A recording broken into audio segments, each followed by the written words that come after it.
a water level. Oh. Welcome to WatchMojo.com, and today we'll be counting down our picks for the top 10 worst water levels in video games. For this list, we've chosen the worst levels that are set in or around water.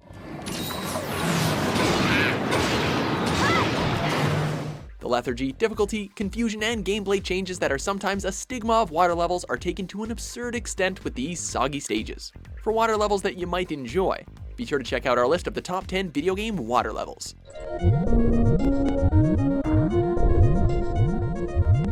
Number 10. Crashed Frigate Orpheon, Metroid Prime.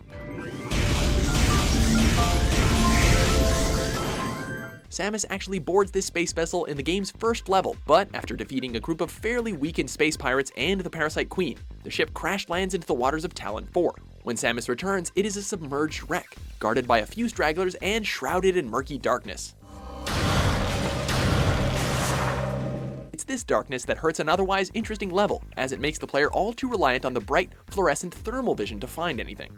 It's also not a good idea to enter the frigate without the gravity suit, an item that's really easy to miss by the time you get here. Number 9. The Combination, Conker's Bad Fur Day. Upon meeting Miss Catfish and her school of catfishes, Conker reluctantly makes a deal with them to get back their fortune for them in exchange for 10%. You're offering me cash. Okay. What's the catch? Part of the insanity he has to deal with is diving into Clang's lair, a series of dark maze-like pipelines that are home to the titular Clangs, which are giant metallic jaws with a green eyeball inside. Since Conker's a slow swimmer, it's difficult to balance his air supply with recharging his flashlight to keep the Clangs away.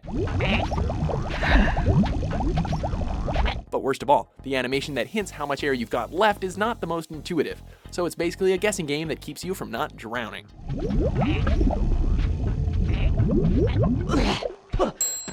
Number 8. Underwater Hunts, Monster Hunter Tri.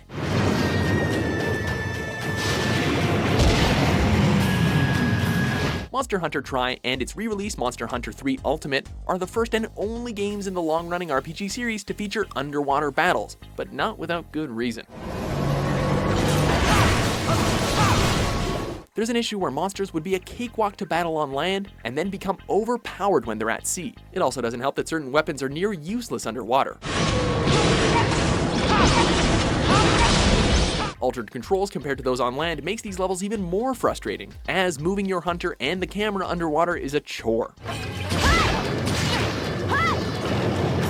Top it all off with egregious collision detection, and it's enough to make you surface and kiss dry land. Great concept, not so great in execution.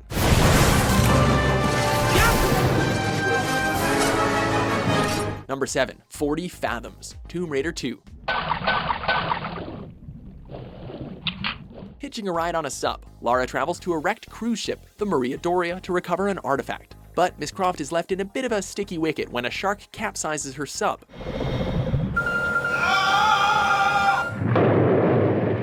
Most of the area is shrouded in darkness, and it's fairly easy to find yourself swimming in circles. As Lara loses air, she must face 2 great whites with her fairly weak harpoon gun, as her other guns are useless underwater. If she makes it to the ship, the worst is over, but it's a big if, and a lever-filled maze, an Italian cult, and more deadly sea life await her.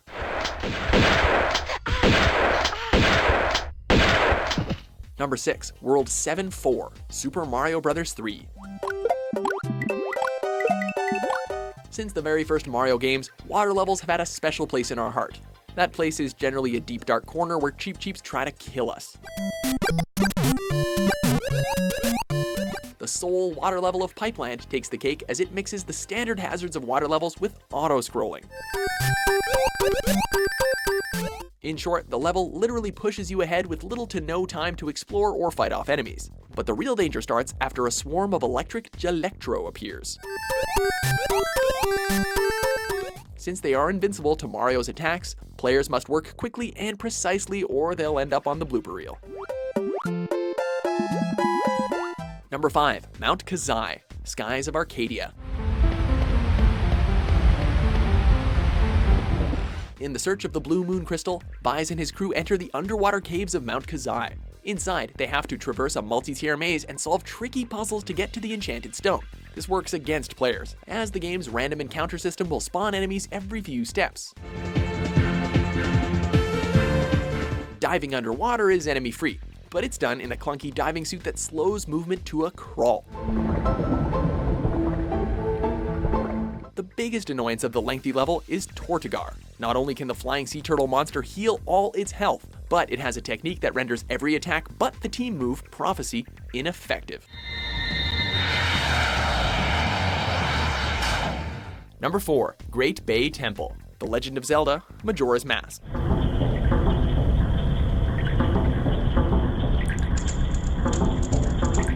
Link travels to the cursed water temple to stop the pollution that has tainted the Great Bay. Similar to the water temple in Ocarina of Time, the Great Bay Temple can be an aggravating and tedious adventure.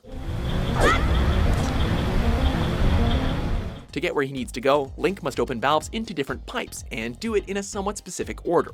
This does include a lot of backtracking, causing first-time players to get lost, especially when you factor in the inclusion of some really unforgiving currents. Upping the ante may be the most difficult boss and mid-bosses in the game. Link has to jump into the water to damage Gyrog, at the risk of the masked fish boss swallowing him whole.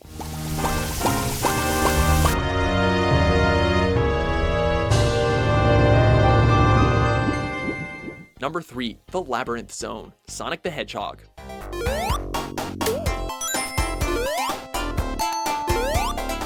For as much as Sega gave their hedgehog loads of attitude and coolness, they forgot to teach him how to swim. He's totally the guy that wears socks and sneakers to the beach, am I right? Anyway, Hydro City Zone still to this day irks fans of the blue blur, but that's nothing compared to the unfathomable frustration that is the Labyrinth Zone. It's an underwater maze. Do I have to say more?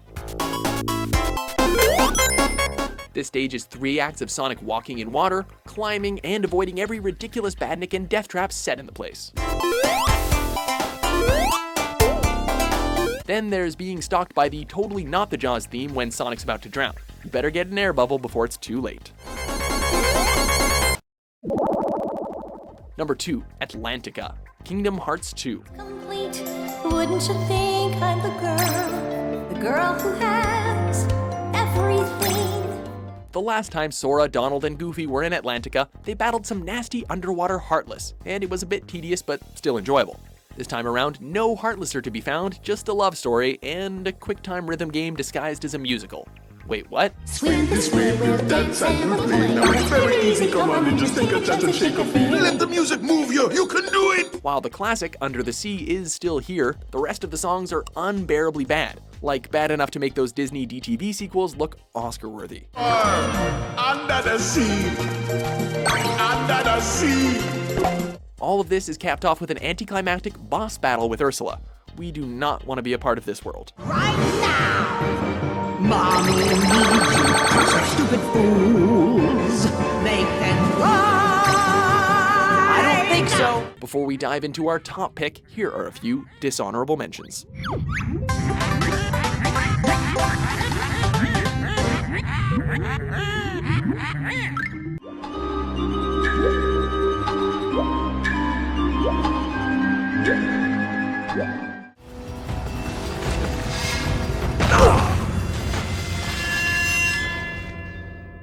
Number 1, the Damn Level, aka That Damn Level, Teenage Mutant Ninja Turtles.